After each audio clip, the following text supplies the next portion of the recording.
nga yun eh. Yung una, di ba, take care. O, tapos, na-outside ako lang po siya. Kaya sila nag-meeting ni ma'am sa, kumain sa Davao. Tapos doon na siya, mag-ingat ka.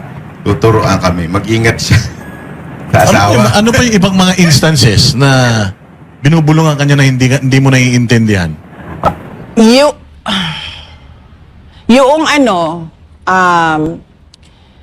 kung maalala nyo, nagpa-interview yung asawa niya sa isang media person. Nagpa-interview.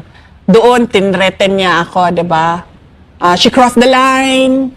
I don't like her. Bad shot. Bad shot siya. Ano pa yung sinabi niya? Isang tawag lang yan sa Romania. Parang may ganun siya.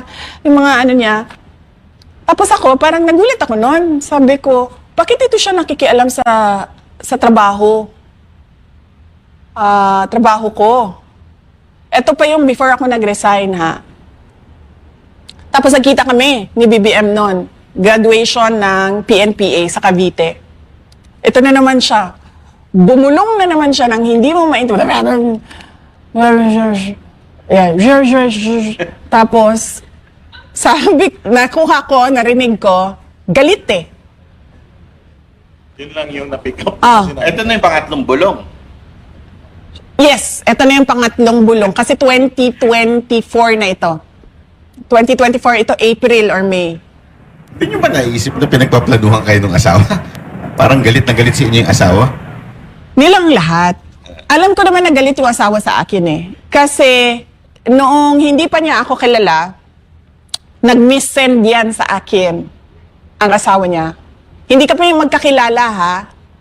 Isang beses, birthday ni BBM, September si BBM, di ba no? Isang beses, matagal na ito, hindi kami magkaibigan, hindi kami magkakilala. Bigla yan ng message sa akin, hi, this is Lisa, and Bongbong's birthday is coming up on September, ganyan, may I request a video from you? It would really cheer him up, ganyan. Sabi ko, naisip ko pa, okay, sige, BBM, Marcos, o sige, nagpadala ako ng happy birthday message. September yon. Mga January, siguro nandun na yung pangalan ko sa mga January, siguro 2021. Kung tama ako ha, January 21, nandun na siguro yung number ko. Siguro, madaling araw eh, 2:00 ng madaling araw. Tapos, biglang feel. Tapos merong link siya na pinadala sa YouTube. So, binasak ko. Sabi ko, 2:00 ng madaling araw, Lisa Marcos, feel. Tapos, may YouTube link. So, sabi ko, hack ba ito? O lasing ba ito? Tapos naisip ko, baka lasing to kasi 2:00 ng madaling araw eh.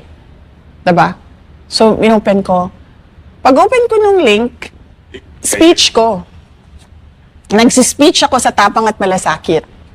Nung taon na nanalo si PRD, tapos binuo namin yung Tapang at Malasakit. Speech ko yun doon sa BGC, sa Marquee Events Hall. Tapos, hindi ko siya sinagot. Kasi alam kong miss-send siya. Diba? Kasi hindi naman tayo magkaibigan eh. Hindi tayo magkakilala. Tapos sasabihin mo, feel. Tapos link. Sabi ko, itong so hindi ka na pinansin. Tapos, mga 1-2 days after, chinek ko yung kanyang message. Dinilit niya. 2. So sabi ko, tama nga. Ito? Miss-sent. Wala siguro sa tamang pag-iisip na. So, nakamisent. Oo. So, sabi ko, tama nga. So, skin-rin cap ko yun.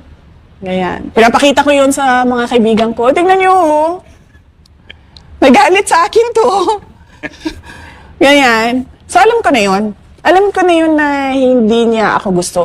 Kahit nung kampanya man, lahat naman ng malapit sa circle nila, kasi unity may, diba? So, pag nagkukwento sa akin, sabi niya, uy, tina-trash talk ka nung asawa.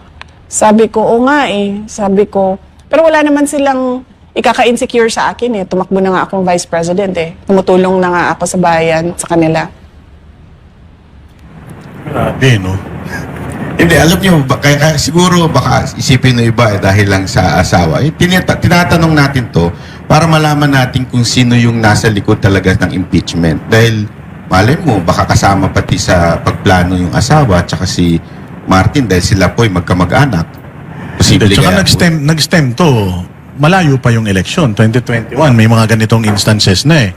So, talagang, ginamit lang si VP, para sa akin parang ginamit lang talaga si VP para makaposisyon sila and then, eventually, yun talaga plano nila. Kasi sa mga timeline na sinasabi ni Madam, makikita mo talaga Tapos makikita mo kung sino yung mga inactivate nila para gawin ito. Hindi nila kayang gawin on their own eh. So, inactivate nila yung may Makabayan. galit sa inyo, Oo. which is makabayan, di ba? Oo. Nagsama